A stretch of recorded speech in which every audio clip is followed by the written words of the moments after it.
अयोध्या आगमन के बाद राम ने कई वर्षों तक अयोध्या का राजपाट संभाला और इसके बाद गुरु वशिष्ठ व ब्रह्मा ने उनको संसार से मुक्त हो जाने का आदेश दिया। एक घटना के बाद उन्होंने सरयू नदी में जल समाधि ले ली थी। सरयू नदी में श्री राम ने जल समाधि ले ली थी। अश्विन पूर्णिमा के दिन मर्यादा पुरुषोत्तम राम ने अयोध्या से सटे फैजाबाद शहर के सरयू किनारे जल समाधि लेकर महाप्रयाण किया।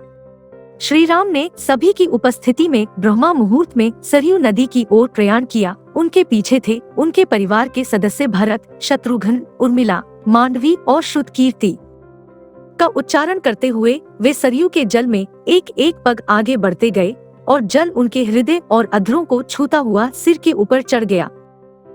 क्यों ली जल समाधि? यमराज यह जानते थे कि भगवान की इच्छा के बिना भगवान न तो स्वयं शरीर का त्याग करेंगे और न शेषनाग के अंशावतार लक्ष्मण जी। ऐसे में यमराज ने एक चाल चली। एक दिन यमराज किसी विषय पर बात करने भगवान राम के पास आ पहुँचे। भगवान राम ने जब यमराज से आने का कारण पूछा तो यमराज ने कहा कि आपसे कुछ जरूरी बातें करनी है।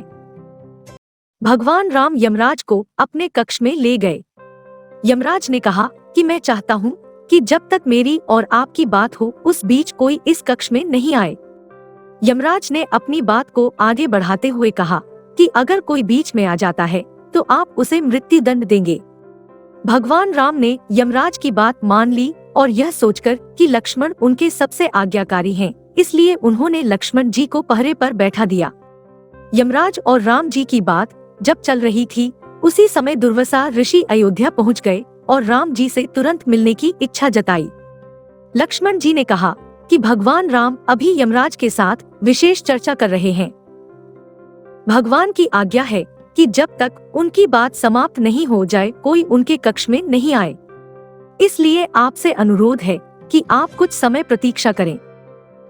ऋषि दुर्वासा लक्ष्मण जी की बातों से क्रोधित हो गए और कहा कि अभी जाकर राम से कहो कि मैं उनसे मिलना चाहता हूँ, अन्यथा मैं पूरी अयोध्या को नष्ट होने का शाप दे दूंगा। लक्ष्मण जी ने सोचा कि उनके प्राणों से अधिक महत्व उनके राज्य और उसकी जनता का है, इसलिए अपने प्राणों का मोह छोड़कर लक्ष्मण जी भगवान राम के कक्ष में चले गए। भगवान राम लक्ष्मण को सामने देखकर हैरान और परेशान हो गए। भगवान राम ने लक्ष्मण से पूछा कि यह जानते हुए भी कि इस समय कक्ष में प्रवेश करने वाले को मृत्युदंड दिया जाएगा, तुम मेरे कक्ष में क्यों आए हो? लक्ष्मण जी ने कहा कि दुर्वासा ऋषि आपसे अभी मिलना चाहते हैं। उनके हठ के कारण मुझे अभी कक्ष में आना पड़ा है। राम जी यमराज से अपनी बात पूरी करके जल्दी से ऋषि दुर्वासा से मिलने पहुँचे। यमराज अपनी चाल में सफल हो चुके थे। राम जी से यमराज ने कहा कि आप अपने वचन के अनुसार लक्ष्मण को मृत्युदंड दीजिए। भगवान राम अपने वचन से मजबूर थे। राम जी सोच में थे कि अपने प्राणों से प्रिय भाई को कैसे मृत्युदंड दिया जाए। राम जी ने अपने गुरु वशिष्ठ जी से इस विषय में बात की तो गुरु ने बताया कि अपनों का त्याग मृत्युदंड के समान ही होता है, इसलिए आप लक्ष्मण को अपने से दूर कर दीजिए, यह उनके लिए मृत्युदंड के बराबर ही सजा होगी। जब राम जी ने लक्ष्मण को अपने से दूर जाने के लिए कहा तो लक्ष्मण जी ने कहा कि आपसे दूर जाकर तो मैं यूं भी मर जाऊंगा, इसलिए अब मेरे लिए उचित है कि मैं आपके वचन की लाज रखूं। लक्ष्मण जी भगवान राम को प्रणाम कर राजमहल से चल पड़े और सरयू नदी में जाकर जल समाधि ले ली।